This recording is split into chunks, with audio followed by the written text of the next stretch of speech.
আসন্ন ঈদুল ফিতরকে কেন্দ্র করে জমে উঠেছে বিভিন্ন শপিং মল ও বিপণী বিতানে পণ্য বিক্রির কার্যক্রম। দেশীয়র পাশাপাশি বিক্রি হচ্ছে বিভিন্ন নামি দামি বিদেশি ব্র্যান্ডের পণ্য সামগ্রী।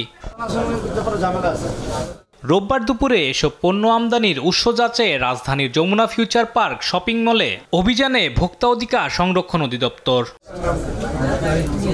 এ সময় লাগেজ পার্টি ও অন্যান্য মাধ্যমে পণ্য মজুদের সন্ধান পায় আভিযানিক দল। যথাযথ ক্রয় রসিদ ও পণ্য আমদানির কাগজ ছাড়াই বিদেশি নামিদামি ব্র্যান্ডের কসমেটিক্স বিক্রির অভিযোগে দুটি দোকানকে জরিমানা করে সংস্থাটি। বিশ্বের নামিদামি বিভিন্ন ব্র্যান্ডের প্রসাধনী সামগ্রী এখানে বিক্রি করা হচ্ছে, কিন্তু তার যে সোর্স, জেনুইন সোর্স, সেটি নিশ্চিত হওয়া যাচ্ছে না। অর্থাৎ পেপারলেস বিজনেস করা হচ্ছে। এখানে কোনো রকমের ডকুমেন্ট এখানে নেই। কার কাছ থেকে ক্রয় করেছেন, কী রেটে ক্রয় করেছেন, দু একটি ক্যাশ মেমো দেখালেও সেখানে লেখা আছে ঠিকানা ঢাকা, বাংলাদেশ। একই সাথে কিছু ব্ল্যাঙ্ক ক্যাশ মেমো যেখানে উপরে হেডে যে প্রতিষ্ঠানের নাম ঠিকানা থাকার কথা ছিল সেগুলোও নেই।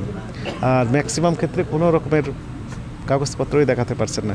ভোক্তা অধিকারের উপস্থিতি টের পেয়ে আশপাশের বেশ কয়েকটি দোকান বন্ধ করে পালিয়ে যান ব্যবসায়ীরা। আলিমুজ্জামান সাফওয়ান, দেশ টিভি, ঢাকা।